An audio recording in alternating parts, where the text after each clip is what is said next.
Okay, hello everyone, this time another tank review, um, and with this one we'll be doing the Light 6C, British Tier 2 Premium light tank. Now this was given away in, I think it would have been 2014 Christmas, I think, that's what it was, 2014 maybe, Christmas slash New Year's gift along with the T7 combat car. I never actually got this with it because I only had one garage slot and it gave me the T7 combat car and not the Light 6C. So, yeah. Let me actually buy a slot. Thinking of garage slots. There you go. Need an extra slot because I've ran out of slots, as you saw. Now I have one slot. Okay. So, yeah, I never actually got the Light 6C. I only got it like yesterday when I bought it with the T1E6, and I've just done a review on that, and that will be up at some point. But now the Light 6C really is a very light tank. It 5 tons about 5.3 tons with a 7.2 ton load limit.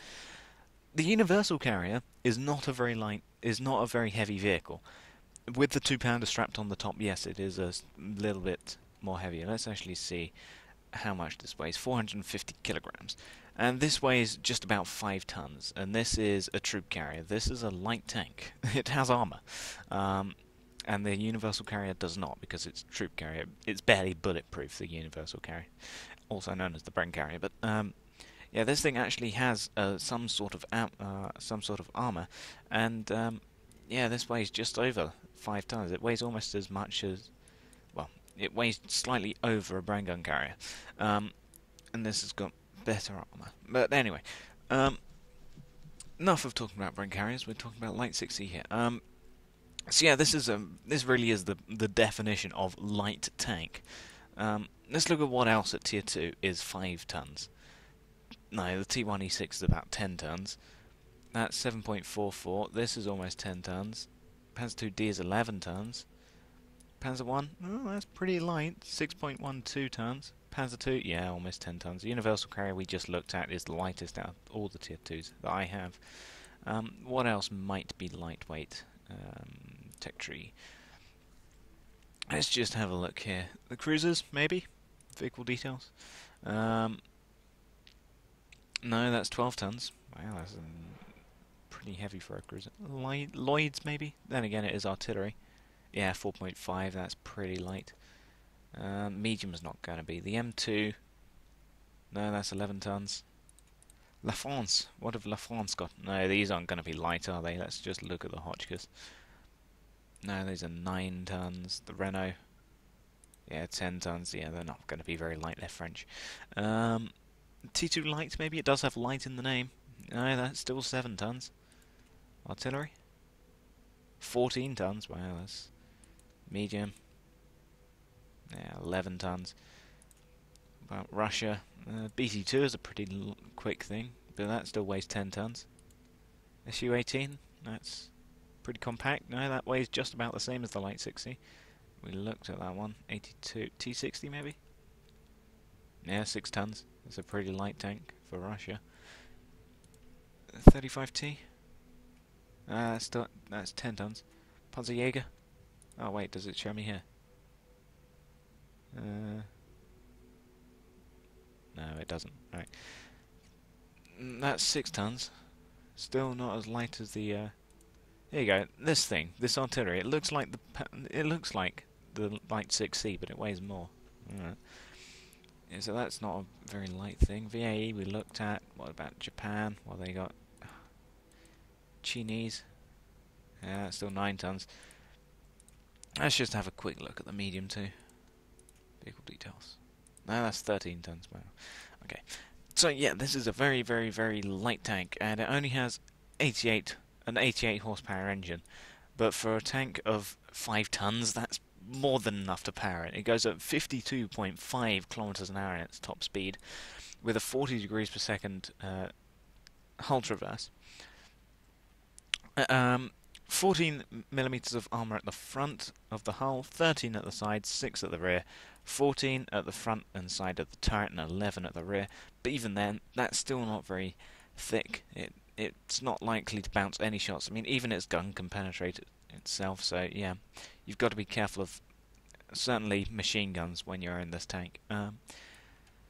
So, yeah, moving on to the gun. Actually, it's a tier 1 gun. It's a 15mm machine gun, Bisa or Bessa, whatever, however you pronounce that. It's a British 15mm machine gun. That's all you need to know. It has 40 shells in the magazine. It fires off 5 at a burst at a time, and it has like a clip of 8, as you'll see in the gameplay. Because I do have a replay for it, which I recorded, which I had yesterday. So I'll record that, and that'll be the gameplay for this. It's pretty good gameplay. Anyway, in between firing one burst of 5 shots, it's 0.14 seconds between the next burst, with an 18-second actual reload time of reloading the whole machine gun. But with 100% loader, as you see I've got up there, it's actually 16.88 seconds reload time for the machine gun here. It does 9 average damage with 27 average penetration, which is not very good, but then again, it is a machine gun, so it's not going to have that good of a penetration. You can still get through Light 6C's, the Vickers? Yeah, you can get through the Vickers hull. T1E6 you're going to be able to get through. The Panzer 2D will give you problems, except for the turret. The Panzer 1, yeah, you can get through that. The Panzer 2 will give you problems. Universal Carrier, not so much. T-18s are your bane. You're never going to penetrate them. But yeah, with the machine gun, so yeah, 27 average penetration, 9 average damage, a .52 dispersion rate at 100 meters for your machine gun, so it's highly inaccurate, but you should really be getting in close range and not sniping because of your lacking of penetration. It does have pretty good aim time though, 1.5 seconds aiming time. Only weighs 70 kilograms, shooting radius 400. Yeah. So yeah, it's a pretty standard machine gun. You get one on the M2. Let's look at the M2. Actually, here's the M2. It gets a Browning MG .50, and if we look at that compared to the 15mm here, let's actually look at the Panzer 1C's machine gun as well. If I bring that up, actually, oh, this is going to cover it, isn't it? The Browning. Let's just bring up Germany here. What's this? That's the Marder. Where's the 1C? Here we go. Is the 1C. Let's bring up its 7.92mm Mauser. There you go. Characteristics, right. So here are the 3 machine guns that you get in game. You've got the 15mm on the Light 6C. You've got the Browning .50 on the M2, the T7 combat car, and various other tanks, and then you've got the Mauser machine gun here. So if we just overlap them all here, each of them have got, well, they don't really have a similar caliber gun. The 15mm machine gun on the Light 6C here has got a 15mm caliber, 12.7 for the 50, and a 7.92 rifle caliber bullet for the 7.92 Mauser.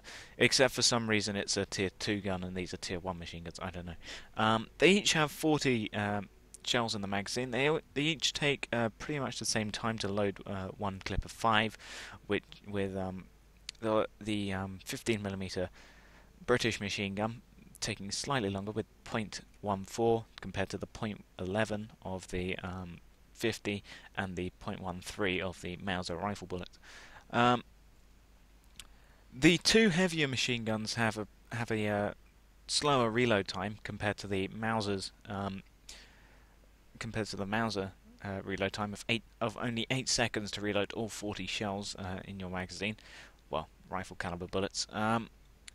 17.5 for the .50, and for the British you've got an 18-second reload. So these 2 are pretty standard because they're pretty much the same. The Browning is a slightly lower caliber bullet, so of course it will have the slight better reload times.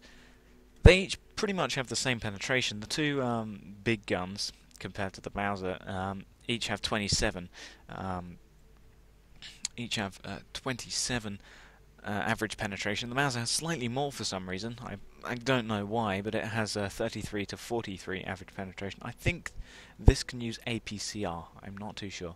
Yeah, there you go. It can use APCR compatible shells. You see, two big machine guns can only use AP. This Mauser can use AP and APCR. So I don't know. make of that what you will. The 15mm machine gun has a slightly better average damage with 9 compared to the 8 of the other machine guns. It is the second most accurate with 0.52, with the 50 being probably more inaccurate than a howitzer, with it being 0.57 accuracy, 0.45 for the Mauser machine gun. The aiming times are pretty similar; they're all very quick. The 50 has the worst aiming time, with the British being the next with 1.5, and the Mauser being the quickest with 1.3 aiming time, which is very quick. The Mauser weighs less because it's only rifle caliber and it's not like massive big caliber, and they each have the same shooting radius. So yeah, all the machine guns are pretty similar, with not very good penetration or damage, but pretty rapid firing, lots of ammo in the clip. And you carry 400 rounds of this 15mm MG ammunition.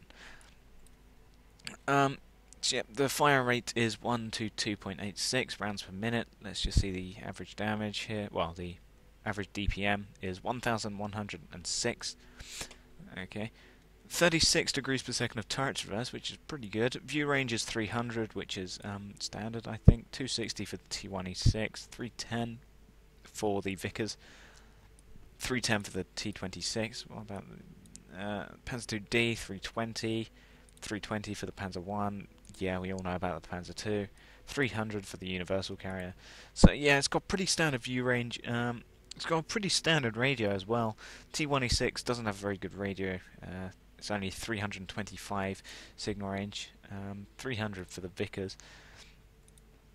300 for the T26. 345. 455 for the Germans. Yeah, the Germans have pretty good radios. Universal Carrier, yeah. So it's got pretty good signal range. It's like the second highest compared to the Germans, with the British being second, it looks like. And so, yep, those are the stats. Them's be the stats, make of them what you will. Obviously, consumables, the same standard loadout for everything. Now, you only get 7 equipment that you can fit. I've instantly chosen Improve Vents to get your reload time down even further, because with a machine gun you definitely want a slightly quicker reload. Don't bother with that. I'll say the same as I do the T1E6. You have no armour. Don't bother with it. It's not going to help you at all, really. It's just really a waste of cash. Camo net, no, you shouldn't really fit that. It's a highly inaccurate machine gun. You don't want to sit down, snipe with a camo net. Same goes with binocular telescope. Coated optics could help you. 300 view range is pretty standard, so yeah, sure, go with that. Enhanced gun lane drive, you don't really need it, but I suppose if you want to, because after all, that aiming time only refers to when you haven't fired your gun. Once you fired off that first burst, it's going to be more inaccurate. So yeah, maybe. And then toolbox is always a useful thing to have on any tank. Yeah, moving on to the crew now. Your commander is also your radio operator and your loader, so you only have a crew of 3, and for this man I have started off with Sixth Sense, because you do have a pretty low HP of 150, so it's, yeah, you can get one-shotted by clip-based tanks such as the T1E6, just about, but only things like 37mm semi-auto guns will really damage you in one clip. Your biggest fear is really other machine guns and flaks from things like the Panzer II. Yeah, so Sixth Sense is what I'm going with. Relay might not be a bad idea. Situational awareness as well, not such a bad idea. Safe stowage and adrenaline rush, also pretty useful. Intuition is wasted on this tank. You have no other ammo choices, so that would just be a wasted skill. So you don't even think about intuition on this tank. Call for Vengeance, possibly. Eagle Eye, always useful. Jack of all trades is also always useful. Recon, yeah, that's a pretty useful thing for you to have. Mentor, I don't really like Mentor. And then you got your common things for your commander here. Your gunner, same thing, common skills. Deadeye is always useful. Deadeye will probably be very effective on this tank due to just how many quantity of rounds that you're actually putting down towards the target. So Deadeye, you'll damage and kill many a crew when you're firing off your clips into them. So yep, Deadeye was definitely going to be a pretty useful thing. Designated target, yeah, that will also be a useful thing. Snapshot, yeah, sure, go for it. You really want to get in close and do turn fighting, so yeah, snapshot will certainly help. Armour, you're not very accurate to begin with, so don't bother thinking about Armour, I would say. For your driver, all the driver-based skills are pretty useful. You've got your common stuff up there. Clutch braking, you don't necessarily need it, but obviously, yeah, clutch braking, always going to be useful. Preventive maintenance is also pretty useful. Smooth ride, you're not very accurate, and the spread of the machine gun will tend to make firing on the move pretty useless, so don't really bother with smooth ride. Can be useful on some tanks, such as maybe the Firefly or something, but for the Light VIC with its machine gun, no, don't bother.